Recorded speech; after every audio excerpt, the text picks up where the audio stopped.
Hello students, आज हम बात कर रहे थे ऊर्जा के नवीनीकरण स्रोतों के बारे में। यानी हम एनर्जी रिसोर्सेज या फिर ऊर्जा संसाधनों की बात कर रहे हैं। इसी लेक्चर सीरीज़ के अंदर हम ऊर्जा के संसाधन क्या होते हैं और उसके कितने प्रकार होते हैं उनके बारे में बात कर रहे हैं। अनवीनीकरण और नवीनीकरण स्रोत की बात चल रही थी। इसमें से अनवीनीकरण स्रोतों की बात हम कर चुके हैं, यानी कि कोयला, पेट्रोल और पेट्रोलियम गैस। और अब हम बात कर रहे थे ऊर्जा के नवीनीकरण स्रोत, जिसमें से सौर ऊर्जा और पन बिजली जो है उसके बारे में हम बात कर चुके हैं। अब हम बात करने वाले हैं नाभिकीय ऊर्जा के बारे में। जैसा कि आप सब जानते हैं कि नाभिकीय ऊर्जा यानी न्यूक्लियर एनर्जी जो है वो परमाणुओं के न्यूक्लियस या नाभिकों से मिलती है। बेसिकली हम दो तरह की रिएक्शंस का इस्तेमाल कर सकते हैं, जिनमें से एक होती है न्यूक्लियर फ्यूजन और एक होती है न्यूक्लियर फिशन। अब जो दो हल्के हाइड्रोजन नाभिकों को मिलाकर हम जब हीलियम का नाभिक बनाते हैं तो उसे न्यूक्लियर फ्यूजन या न्यूक्लियर नाभिकीय संलयन अभिक्रिया कहलाते हैं, जिससे काफ़ी मात्रा में ऊर्जा मिलती है। अब क्योंकि हमारे पास पृथ्वी के ऊपर जल का अथाह सागर है, 71% जो है वो वाटर सरफेस को कवर करता है, तो इसका मतलब जब हमारे पास पानी अनलिमिटेड अमाउंट के अंदर है तो पानी तो बनता है हाइड्रोजन और ऑक्सीजन से। तो इसका मतलब हाइड्रोजन का भी हमारे पास अनलिमिटेड जो है एक तरीके से बैकअप प्रेजेंट है। तो हम इसके विशाल स्रोत या बहुत ज़्यादा अमाउंट में प्रेजेंट होने की वजह से हम इसको ऊर्जा के एक स्रोत के रूप में, अनलिमिटेड या फिर कभी ना ख़त्म होने वाले स्रोत के रूप में इस्तेमाल कर सकते हैं। दूसरी तरफ आता है न्यूक्लियर फिशन या फिर नाभिकीय विखंडन, जिसमें हम बड़े नाभिक को तोड़कर दो छोटे नाभिक जो हैं वो बनाते हैं। न्यूक्लियर रिएक्टर्स के अंदर जो है इसी जो मेथड है उसका इस्तेमाल होता है। बेसिकली न्यूक्लियर जो रिएक्टर्स होते हैं उसमें यूरेनियम, प्लूटोनियम और थोरियम होता है। ये सारे के सारे जो हैं वो खनिज है, न्यूक्लियर मिनरल्स कहा जाता है इनको, जो कि ज़मीन को खोदकर खनिजों की फॉर्म में इनको निकाला जाता है। अब न्यूक्लियर जो एनर्जी है उसको इस्तेमाल करने के फ़ायदे क्या हैं?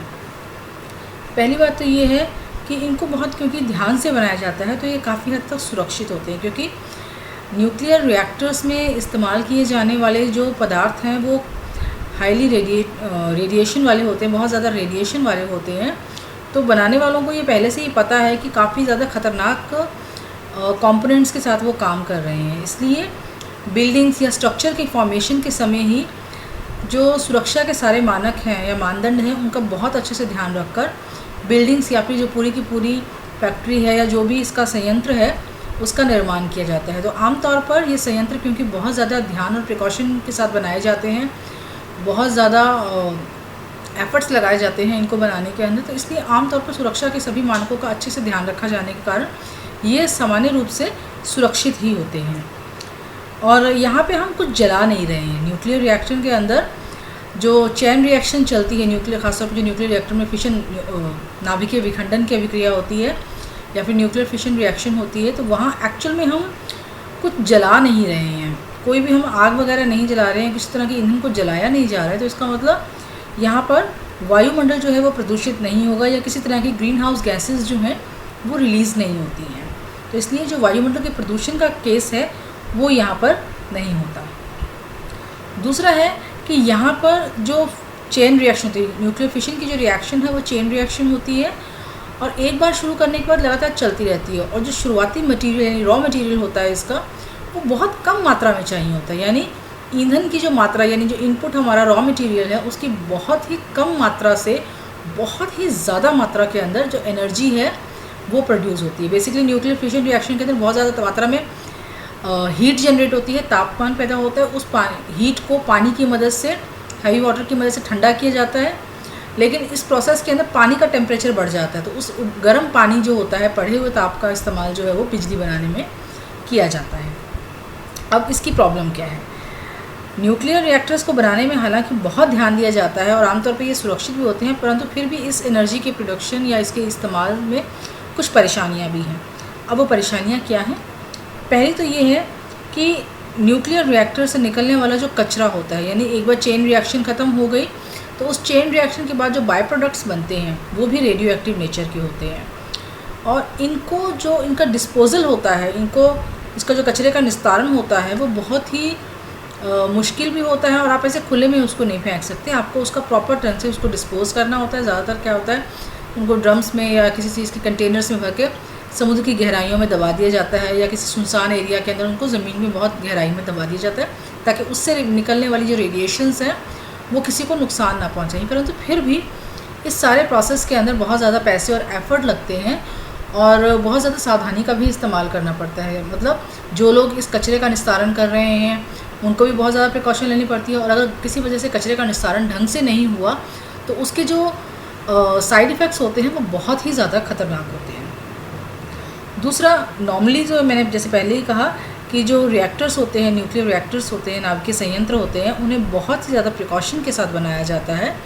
कोशिश की जाती है अपनी तरफ से कि किसी भी तरह की मैन्युफैक्चरिंग एरर ना हो, और सभी तरह के जो सुरक्षा मानदंड होते हैं उनका ध्यान रखा जाता है। परंतु फिर भी कुछ इस तरह के अनअवॉइडेबल सिचुएशंस होती है, जैसे प्राकृतिक आपदाएं हैं, तूफ़ान आ जाए, भूकंप आ जाए, बिजली गिरना, और इसके अलावा आतंकवादियों का हमला है, यानी कोई जानबूझ के अगर वहाँ विस्फोट करता है या कुछ गलत नीयत से वहाँ पे कुछ ख़राबी पैदा करता है, तो इस तरह के कंडीशंस के अंदर जो रिज़ल्ट्स आते हैं वो बहुत ज़्यादा ख़तरनाक होते हैं, क्योंकि ये ऊर्जा के संयंत्र जो होते हैं इनमें बड़ी मात्रा के अंदर रेडियो एक्टिव मटीरियल्स को स्टोर भी करके रखा होता है। तो जब ये असुरक्षित रूप से वातावरण के अंदर या फिर इन्वायरमेंट के अंदर रिलीज़ हो जाते हैं किसी भी कारण से, चाहे नेचुरल हो या मैनमेड रीजंस हो, तो वो बहुत ज़्यादा नुकसान पहुंचाते हैं। तो उसकी जद में या उसके आसपास जितने भी लोग रहते हैं उन पे विकिरणों का बहुत ज़्यादा घातक प्रभाव पड़ते हैं। और हमें कई तरह की दुर्घटनाओं के बारे में अक्सर न्यूज़पेपर में या न्यूज़ चैनल्स में सुनते भी रहते हैं कि जो परमाणु संयंत्र था या फिर न्यूक्लियर रिएक्टर था वहाँ विस्फोट हो गया, या भूकंप आने से वो नष्ट हुआ, या किसी आतंकवादी हमले के कारण उसमें परेशानी हुई। तो उन सब के जो साइड इफ़ेक्ट्स होते हैं वो बहुत ज़्यादा ख़तरनाक होते हैं, और उस सबको संभालना और जो उसके लॉन्ग टर्म्स नेगेटिव इम्पैक्ट्स होते हैं वो भी बहुत ख़तरनाक होते हैं। तो इस चीज़ का ध्यान रखना या उनकी सुरक्षा का ध्यान रखना बहुत ज़रूरी होता है।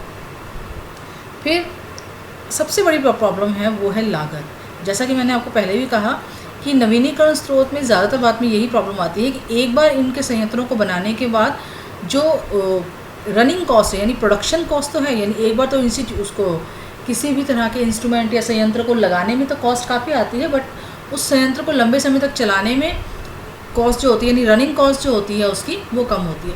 परंतु फिर भी इनको बनाना बहुत महंगा होता है। सो नाभिकीय संयंत्र जो होते हैं उनको बनाने में करोड़ों की लागत आती है, क्योंकि बिल्डिंग को बहुत मजबूत होना होता है, बहुत महंगे केमिकल्स या खनिज इसमें इस्तेमाल होते हैं, बहुत ही precise scientific methodology, scientific machinery की इसके अंदर ज़रूरत होती है, स्किल्ड लेबर चाहिए होती है इसके अंदर, और साथ ही साथ सुरक्षा के सारे मानदंडों का ध्यान रखना ज़रूरी होता है। बहुत ज़्यादा क्षेत्रफल भी चाहिए, क्योंकि आसपास के काफ़ी कुछ किलोमीटर क्षेत्र के अंदर आबादी नहीं भी होनी चाहिए, तो पूरा एरिया जो है वो ऑक्यूपाई किया जाना ज़रूरी होता है। तो इन सब रीज़न्स की वजह से इन संयंत्रों के निर्माण की जो लागत है वो बहुत ज़्यादा हो जाती है। हालांकि रनिंग कॉस्ट कम है, बट एक बार इन संयंत्रों के बनाने के अंदर बहुत ही ज़्यादा खर्चा आ सकता है। तो ये हम बात कर रहे थे नाभिकीय ऊर्जा संयंत्र के बारे में। नेक्स्ट हम बात करेंगे पवन ऊर्जा और जो इसके बाकी नवीनीकरण स्रोत हैं उनके बारे में। अब यहाँ पे एक बात करना ज़रूरी है कि जैसे न्यूक्लियर रिएक्टर्स नॉर्मली जो होते हैं वो न्यूक्लियर फिशन रिएक्शन पर चलते हैं, पर इस तरह की भी कोशिश की जा रही है और इस तरह के संयंत्र भी स्थापित किए जा रहे हैं जहाँ पे न्यूक्लियर फ्यूजन जो रिएक्शन है, चैन रिएक्शन, उसको इस्तेमाल किया जाए। अभी तक तो ये नॉर्मली विस्फोटकों के रूप में हाइड्रोजन बम के अंदर इस्तेमाल होती है या फिर ये चैन रिएक्शन, बट ये भी कोशिश अब नई जो टेक्नोलॉजी आ रही है उसके अंदर जो न्यूक्लियर फ्यूजन है उस तकनीक का इस्तेमाल भी किया जा रहा है। इंडिया में गुजरात के गांधीनगर के अंदर न्यूक्लियर फ्यूजन जो रिएक्शन है उसके बेस पे बना हुआ जो न्यूक्लियर रिएक्टर है वो लगाया गया है, जो कि एटॉमिक सेंटर ऑफ इंडिया जो है उसके द्वारा स्थापित किया गया है।